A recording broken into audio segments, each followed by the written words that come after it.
afternoon, everyone. With a current meeting present, I now call to order the December 6th, 2018 meeting of the Board of Trust Board of Directors. Agenda materials and investigating and review ask questions and action items today. Please note, however, as always, questions or comments from the audience will not. The first thing I want to do is welcome. Please run the screen meeting. So the first item of business today is the approval of the minutes and ratification actions taken at the recent for Trust Park Board of Directors. Comments on that? Hearing that, do I have a motion to approve? Second? All in favor? Aye. Opposed? Thank you. The next item is a request for authorization to contract with Stan Tax Consulting Services Inc. The ownership of the services projects. Jenny, can you go a little closer to some? Sorry. Thank you. Stan Tax. Thank you. We have a fairly short agenda today, so if anybody has anything to discuss or talk about, a little time. We have 20 contracts. That's what I was Right. Okay. As a result of the trust recently being allocated additional funds from the city and state of New York to support the completion of the park, we are interested in supplementing existing staff resources. To expedite several projects, the trust requires the services of on-call owners to provide project management and other professional services in connection with planning, design, and construction, new park, and substantial capital maintenance projects. In general, these activities include assisting with the regulatory processes of public agencies, providing engineering and associated professional services such as cost estimating, preparing and evaluating bid, technical proposals submitted by contractors, establishing project schedules, performing inspections, reviewing change order requests, providing contract administration support, and other related activities or tasks commonly associated with project management from pre-development through contract closeout. As the precise project scope for owner's rep services is not yet established, compensation will be based on the industry standard practice of pre-approved direct labor costs plus multiplier rates for field and office staff. The owner's rep will be supervised and managed by trust design construction staff. In accordance with the trust procurement guidelines, an RFP was published in the New York State Contract Reporter and on the trust website for the period of August 17th through September 21st, 2018. 9 firms had submitted proposals in response on September 21st. A selection committee comprised of trust design, construction, and legal staff reviewed the submissions and evaluated each firm for responsiveness. The 3 highest-ranking firms were Arcadis of New York, Stantec Consulting Services, and Tectonic Engineering and Surveying Consultants. Following interviews, the selection committee determined that Stantec was the most qualified firm to provide services. Stantec has extensive experience as owner's rep for open space capital projects. It is familiar with the park site and operational issues and constraints, as well as its procedures and protocols. Stantec also provided engineering services for New York State Department of Transportation Route 9A reconstruction, and most recently on our joint project with New York State Parks, the LGBTQ memorial. Trust staff determined that Stantec is the most qualified firm, presents the best value to the trust. Stantec is committed to meet the trust 30% combined MWBE and SDGO requirements. This contract is anticipated to come from New York State and New York City as each of the funds of designated construction projects come through, or by the trust should such governmental funding not be available for capital maintenance or other work. Trust requests board authorization to enter into contract with Stantec Consulting Services for owner's rep services and capital projects for a 3-year term in a board authorization amount of $1.5 million. Questions?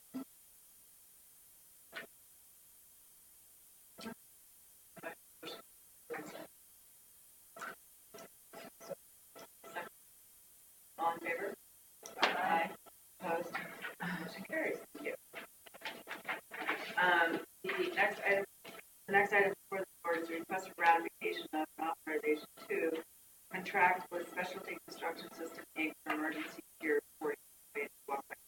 Thank you. Apologize for my voice, by the way. I'm slightly under the weather. As discussed by Noreen in the September board meeting, President's report, trust staff has observed significant and potentially serious fissures in concrete beams supporting the southeast elevated walkway on the second floor of Pier 40.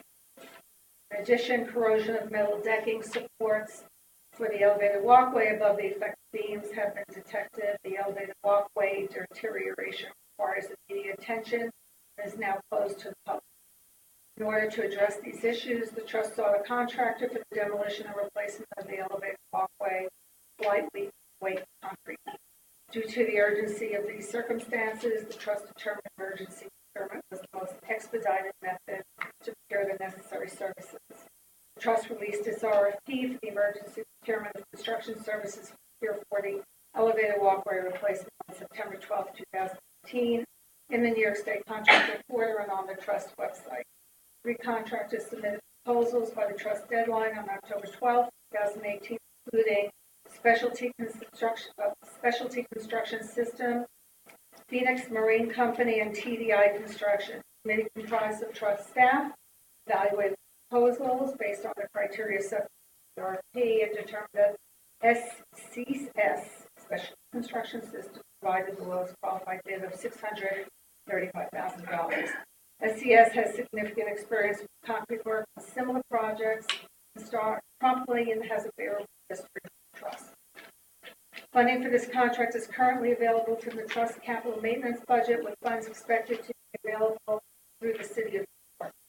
The trust therefore requests ratification of authorization to enter into a contract with SCS for emergency Pier 40 elevated walkway replacement, 1-year term, and a total board authorization amount of up to $635,000. So yes, we think we can get it done quickly. Any other questions? I think that looks fine. Actually, it looks like the basement. I think we should My line stairwell. and take a picture of it. Save more effect. Motion. Thank you. Second. All in favor? Aye. Opposed? Thank you. Motion carries. Okay. The next item before the board is a request for ratification of authorization to contract New York City Parks Department by security. Yeah. Oh, thank you. First. Okay, provide security services. Now. The Parks Enforcement Patrol has been providing 24/7 security services to Hudson Park since 2004 through a contract with the Trust of New York City Department of Parks and Recreation. The last such amendment was approved by the board at its September 28, 2017 meeting, primarily to address an increase in work week for PEP employees from 35 to 40 hours. The current contract expired on June 30, 2018, but PEP has continued to provide services at the request of trust staff. The proposed amendment ratifies and authorizes continued provision of PEP services from July 1st, 2018 to March 31st, 2019, funds additional PEP services for special events starting July 1st, 2015 to the end of the extended term, and funds PEP labor cost increases resulting from collective bargaining agreements from July 1st, 2015 to the end of the extended term. Staff of the trust intends to negotiate a new substantive contract amendment for security services prior to the board's March meeting. The sole source justification for this amendment remains the same as the sole source for the trust's original contract. PEP is the only entity available to the trust capable of providing security and law enforcement services to the car. They issue summons. Funding for this amendment is currently available in the trust operating budget. Now that we have a quorum for the board item, this was up for last board meeting. We do not have a quorum. Given that the New York City Parks Department representative has left the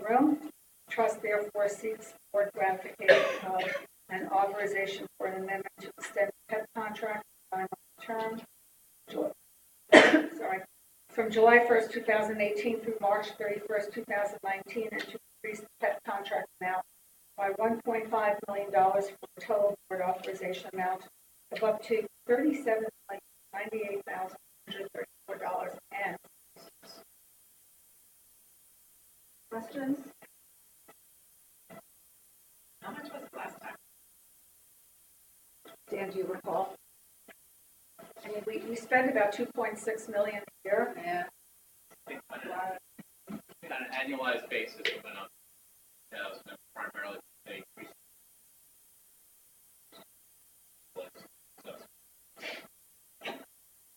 Why are we? We're gonna do new contract. Because they had not ratified their contract with Parks, we weren't able to move forward when their renewal was up. Question? Hearing none, go ahead. Second? All in favor? Aye. Opposed? Motion carries.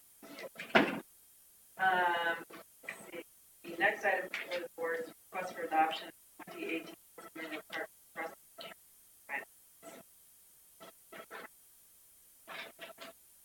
Thank you. The procurement guidelines of the Hudson River Park Trust detail the operative policy and instructions regarding use of water, monitoring, reporting of procurement contracts as defined under the New York Public Authorities Law. Trust staff review the guidelines periodically to ensure they accurately reflect the updated policies and requirements. In the course of this year's review, trust staff recommends a few changes from the 2017 procurement guidelines, as noted in your board memo and in proposed 2008 guidelines that shows the proposed changes and track changes. Specifically, the proposed changes are fairly minor, including revisions to reflect that procurement in which the trust piggybacks on another agency procurement process is not preferable to open market procurement. And if the trust chooses to piggyback, it may issue its full contract to the vendor as opposed to relying on other agencies' contract. Also, new language to clarify the procedures for discretionary purchases of $200,000 or less also apply to New York State service disabled veteran-owned businesses, in addition to minority and women-owned business enterprises, and to describe the set-aside program that applies to SDOBs under the state's Service Disabled Veteran Business Act. Deletion of language that also included price to be an evaluation factor in the review of requests for proposals for architects and engineers. And also revisions to reflect Office of State Controller requirements regarding filing certain contracts with that office. New language to reflect recently issued New York State executive orders and the process to register contracts on New York City's passport system, and other minor editorial changes to clarify procurement procedures. These procedures generally, we get updates from New York State, as the rest of the agencies know, fairly regularly, so this reflects some of those updates. The trust therefore requests that the Board of Directors approve the Hudson River Park Trust 2008 guidelines.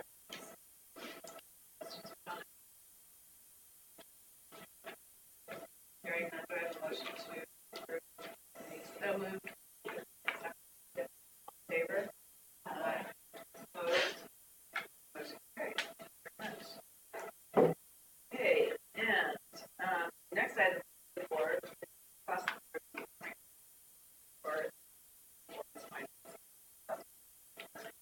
Thank you. In 2014, the Hudson River Park Trust Board created the Finance and Investment Committee as outlined in the committee's charter. Its mission includes not only the review of trust investment strategy practices, but also issues related to the trust finances, including significant leases and other revenue contracts.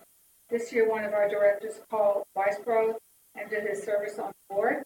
A couple of weeks ago, Mayor de Blasio appointed our newest director, Bernard Moore. Ms. Moore is currently a planning consultant for Harvard University and an adjunct professor at Columbia University. 4 years, she served as the Executive Director of New York City Department of City Planning. And Brenda and I had together many years together on the island. So,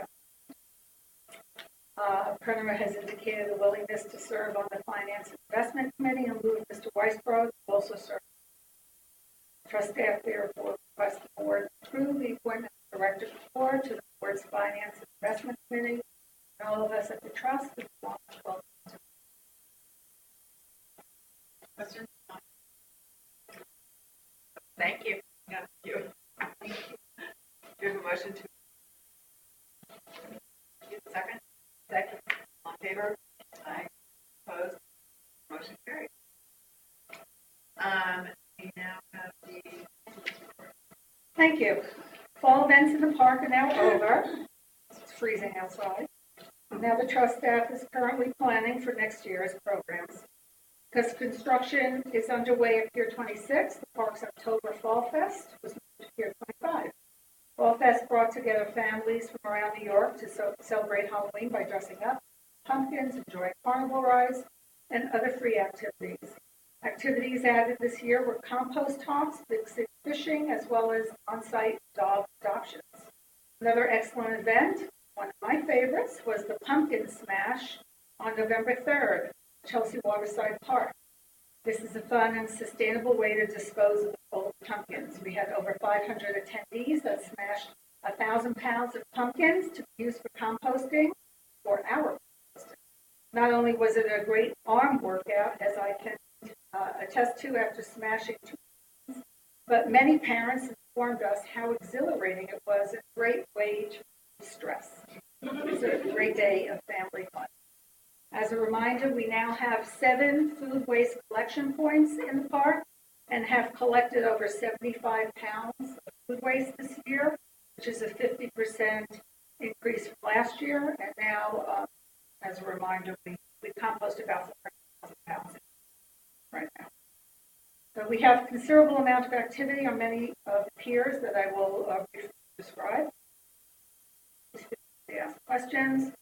Since the detailed discussion led by Noreen at the September board meeting, the trust has now executed a concession agreement with Citigroup effective as of October 19, 2018.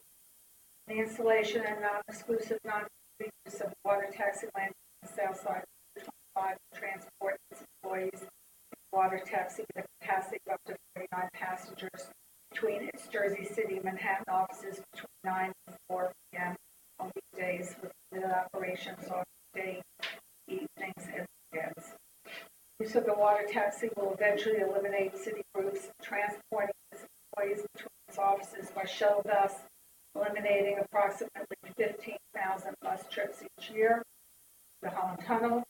Citigroup has now installed the necessary floating dock and associated anchor pods, ramps, and gateway for the water taxi landing. Citigroup remain responsible for maintaining the water taxi landing during the concession agreement term of 5 years and 8 months. Renewal up to 4 additional years. Citigroup intends to begin water taxi service February 2019. Trust is gearing up for construction to commence in early 2019 for the deck portion on Pier 26. Construction will include installation of wood decking, wood cladding, landscaping, site furnishings, railings, and gates. To that end, the trust issued 4 RFPs on October 22, 2018 for general construction, site work, demolition, concrete construction work. Third package is electrical construction, and fourth package is park landscape services. Proposals are due next Friday, and the trust will seek board approval of the selected vendors at January. However, the trust will require shop drawings to begin soon so that we can begin construction in March and stay on schedule. So we will likely award the contracts for general construction, sidewalk work, and electrical prior to next January board meeting, but no more than $200,000 prior to the ratification. The new construction work will be coordinated with Pier 26 ecological platform and waterfront structures work is currently underway and on schedule at Western Pier 26. Weeks Marine, and TrevCon.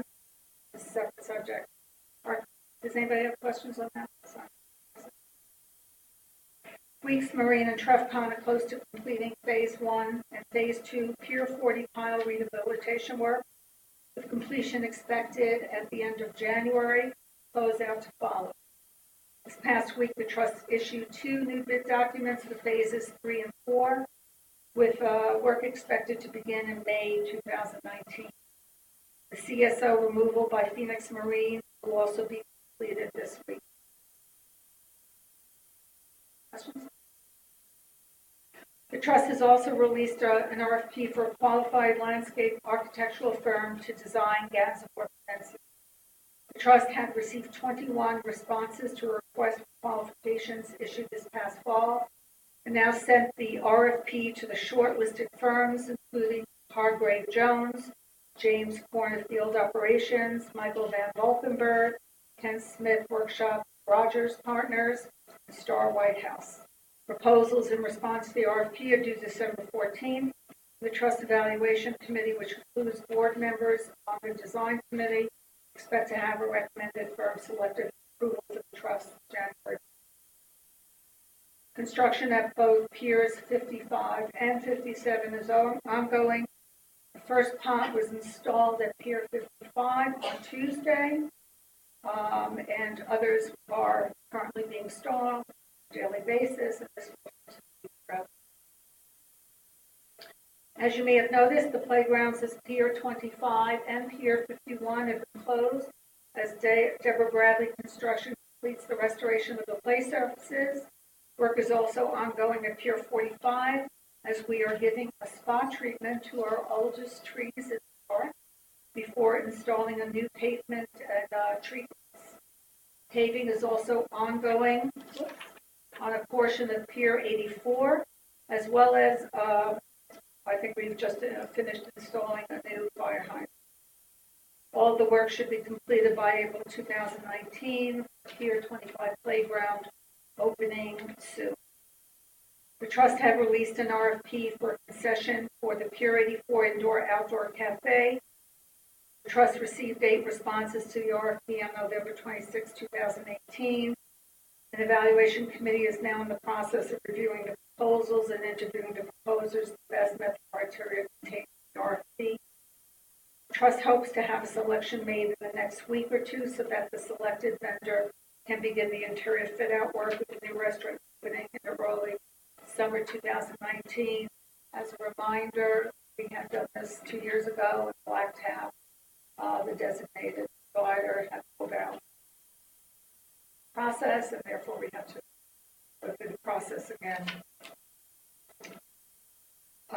Melk Urban Design, the selected architect for Pier 97, along with trust staff, has now held 2 information sessions for the public. One in November, hosted by Community Board 4 at a waterfront committee meeting, and one this past Tuesday that the trust hosted directly. I'd like to thank Douglas Durst and the staff for allowing us to have a meeting last Tuesday, this past week at the 57 West, which is directly opposite Pier 57. Hudson River Park Friends and a number of other partners worked with us on outreach with events, and we are pleased to see many new faces in the audience at both of these meetings. I think collectively there were about 100 people. The primary purpose of the meetings was to seek community input on the design program for uses here in the adjacent upland area. The meetings vary significantly in style and content, with the second meeting offering interactive games to spur discussion with participants, and the first session having more of questions and answer style because of time. Through board meetings, the design team and trust have secured valuable input on everything from desired uses to the atmosphere of this future public space. In addition, the trust and Melk will be working through Community Board 4 New York City Parks and the development team, Waterline Square, to secure programmatic information on proximate public space to ensure an informed program that does not duplicate nearby spaces, unless, of course, I think that some spaces are more. Next task, is to organize the feedback that has been received so that the preliminary design program can be established and the conceptual design process can commence. So they will be summarizing their findings. We will send that out as a summary to the public. Also, send that out to the design committee and then have further discussions. Trust is also working with Con Ed to amend the existing lease for Pier 98 to take back some of the in-water area on the northern side of the pier so that the widening of Esplanade can move forward next spring. We've already done the engineering and ready to go out to bid on construction of the wide Esplanade. Any questions? Yes. What about your night? Yes, I think that we have some cleanup to do on that so that we can move forward with the, so that we can move forward with the Esplanade in front of 99. I know that you had brought it up to Marie, so I get started on that as well. That's Yes, I think so. Yes. also, my understanding, papers that 50,000 was Is it 15,000? I'm sorry? 50,000 was being referred to all the cities, plus, From Lower Manhattan. yes, Yes. not just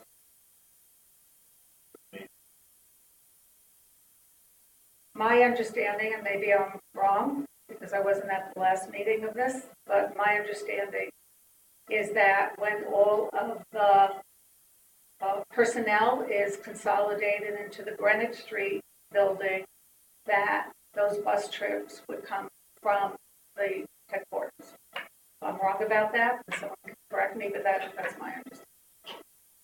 Dan, say anything else?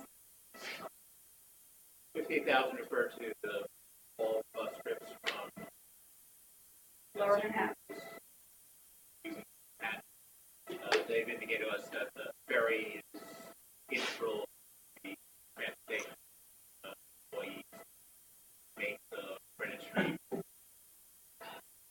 I think it's consolidation. a great but thing, but I don't think 15,000. we should oversell it. I'm only using the number they gave us, so if it's not correct, then that's the number they gave us. Papers reported that breakdown. I think it's a number that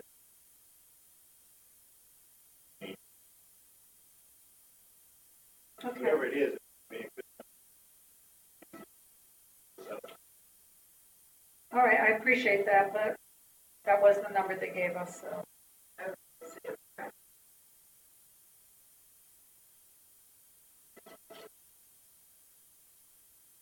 Okay, included in your packet is the mid-year financial report that reflects the completion of the trust second quarter, ending September 30th, 2018, soon. But I will, but I will now provide a brief overview. For the 6-month period ending September 30th, total operating revenues of $21.6 million are 10% higher than budget due to an upfront $7 million payment, as you recall, received from Pier 57 developer earlier this year. Total operating expenses of $11 million, which include personnel expenses, are on budget.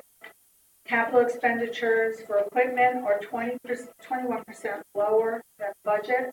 However, with the purchase of new security camera equipment in the third and fourth quarters, we expect to be on budget by the year end.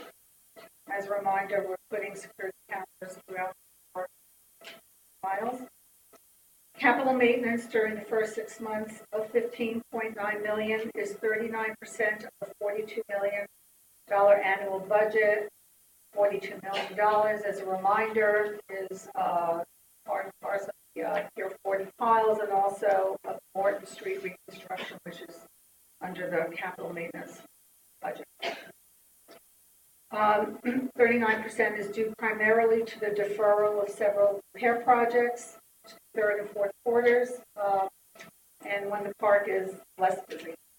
New capital construction outlays for approved payments are $10 million, or 30% of $3 million. Budgeted amount, as a schedule for several projects, has been revised. A summary of the current and separately current status of FEMA reimbursement from Hurricane Sandy is including a board packet. We're almost there. The home stretch of collecting that money. My suggestion is if you have any questions on this report, please speak to either Sikander, Berry, or because many of you have asked about the new security measures that New York State DOT is installing on Route 9A bikeway to ensure no vehicles can access the bikeway. Let me now briefly summarize the status of that work. New York State DOT has completed installation of 2 gates, one at the plaza by Stuyvesant High School and the other at West 24th Street. The trust prefers the gates, although they are ugly, as they do not obstruct the bikeway. However, New York State DOT has also now installed 15 sets of bollard arrays and nearly a dozen custom walls flanking the arrays that provide the 48-inch wide clearance at many of the crosswalks located in Chambers and 59th Street. These bollard arrays and walls are located on the bikeway, and thus bicyclists need to bike single file given the limited spacing. There also remain at several locations temporary concrete barriers and NYPD sugar cubes. The trust has been meeting regularly with New York State DOT to discuss adding additional gates at several locations instead of bollards. And we want to add additional gates at locations such as North Moore Street, Christopher Street, West 13th Street, West 9th Street, West 34th Street, and West 57th Street to allow for park operations and emergency response. These gates will not be actually put in place likely until construction and certain construction is completed on those areas. In order to maintain the park, the trust has rented 7 club cars while it waits for the delivery of 41 Motrec vehicles that the board approved at the September meeting, because the vehicles are narrow enough to pass through 48-inch wide bollards. 3 Motrecs for horticulture use are expected to be delivered in December, with additional deliveries until the end of April. Also, as expected, the trust has now been served 17 complaints related to the October 31st, 2017 terrorist attack. The trust was sued along with New York City and Home Depot.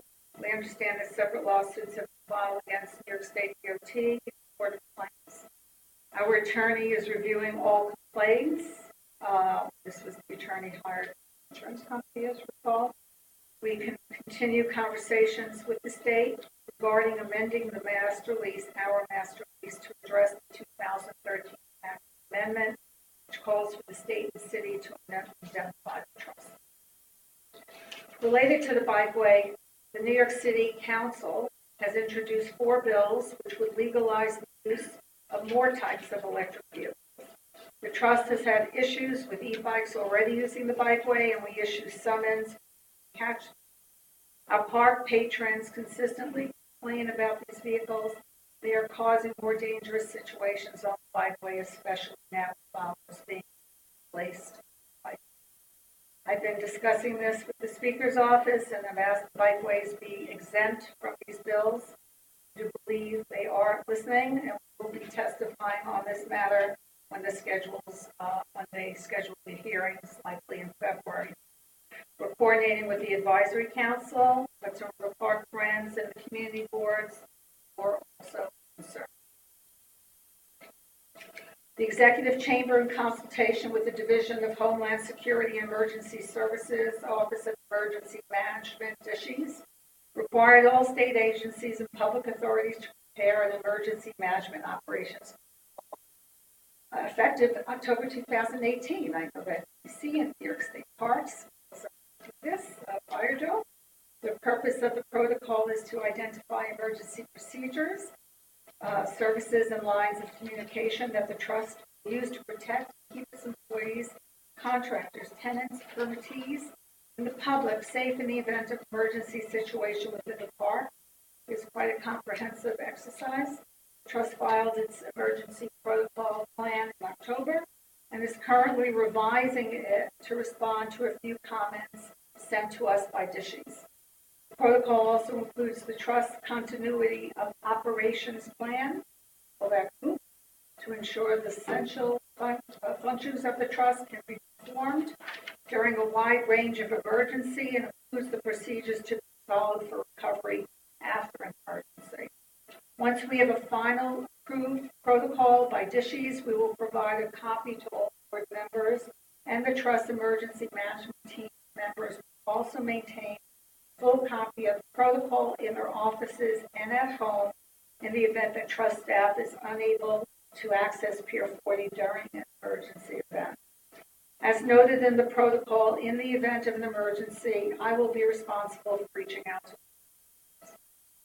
Pursuant to New York's new sexual harassment law that took effect on October 9th, the trust provided training to all staff on October 24th and 26th, in accordance with the state's model training program. Nixon Peabody provided pro bono services to the trust in conducting the training and also advised the trust on changes that were necessary in the trust employee handbook for employees perform this training. The trust created a new appendix to the employee handbook entitled the Trust Anti-Discrimination and Anti-Harassment Policy to comply with the law. The new appendix was provided to all trust staff prior to the training. A copy of the appendix is included in your board packets. In accordance with the law, the trust will provide additional training in the spring when the summer part-time staff commences. And finally, I just want to mention that the statute of limitations period to challenge the excess air rights transfer from Piers 59, 61 to the Lazarian and Douglaston receiving sites has now passed. Counsel for the trust, Lazarian, are now working on preparing all documents, and we hope to close on that deal this month. The Douglaston sale is expected to close in the spring. Finally, I just want to welcome Kate O'Malley, our new AVP in Design and Construction. Okay. And now we have, does anybody have any questions? Yes. Did you say they were listening? They are listening. Yes, they are listening. But that doesn't mean that we shouldn't show up at the hearings, write letters, continue pursuing this. But I have gotten, I was in conversations with them before the legislation was finalized, and I was hoping that we finalized with these modifications. But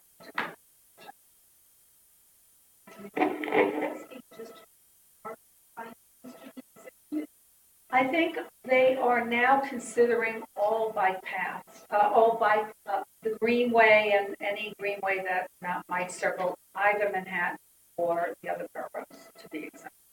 But I don't want to speak for them. But I think in my conversations that now it's discussed. Next, we have a report by Dan Miller from the Advisory Council. So just to follow up on the e-bikes, Bob Townley and I wrote a quick resolution over the last day or so. We presented it to the trust and for support. Plan to also testify to try to get these heavy, quick-moving motorized bikes off the greenway, off the bikeway. And the reality is there's been no enforcement now to keep them off. There's not going to be any enforcement to get these, to say they're going only 50 miles an hour. So it's kind of a useless caveat to say only 15 mile an hour. That is not what we discussed at the Advisory Council. A couple of things that Madeline touched upon. We did talk about the ferry landing at City Core.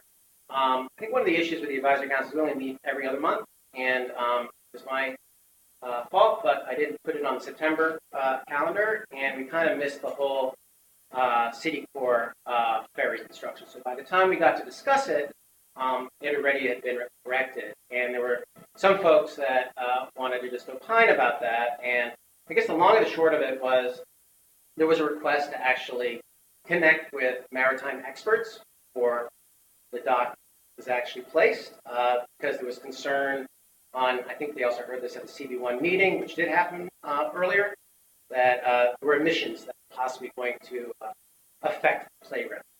But at the end of the day, I think it was a positive discussion, and Dan promised Mary, who's runs the Lilac there, that in the future they're going to try to consult the experts, and let's have a discussion of it before it actually is done. We also talked about, I brought to the table as a CV2 representative a discussion with Oxford, which is something that's going to play into the hands of Pier 40, I think, in the discussions of the renovation of it. We have 8,500 employees coming into Oxford at 550 Washington, which will likely, as you've read in the paper, be occupied by Alphabet. And Alphabet is now dotted along the west side, right along Hudson River Park. And the things that we've heard is they wanted to build Community Board 2 a community center in the building.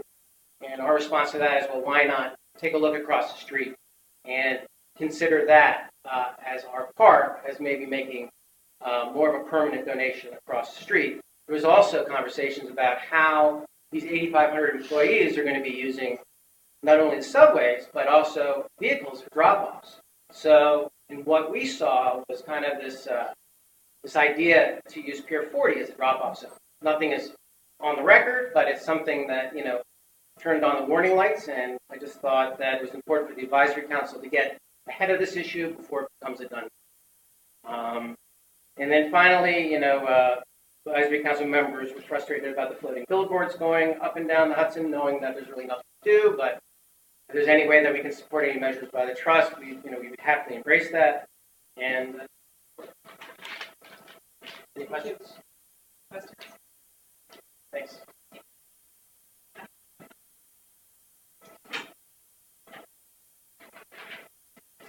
Hello.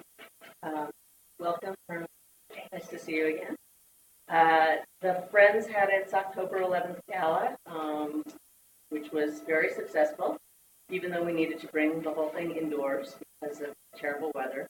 I think we're 4 for 4 this year on rain events, so next year we're just going to plan everything indoors.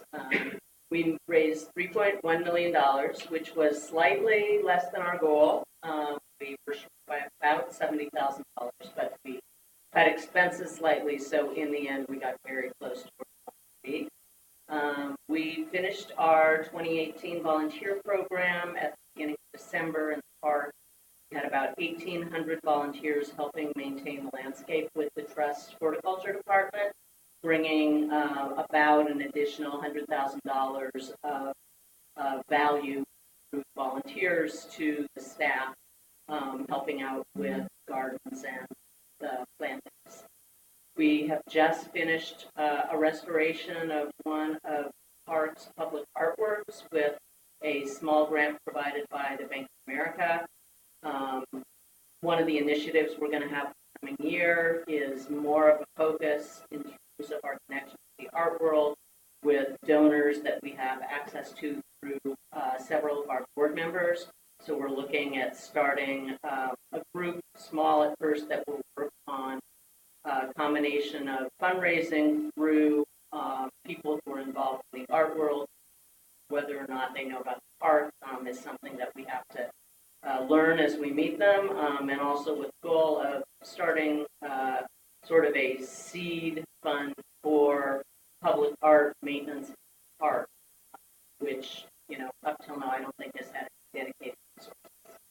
And finally, we are looking at planning for 2019. We'll be doing a lot of the same programs. We're hoping to make additions and looking for another successful year of partnering with. So, any questions? Thank you. Questions?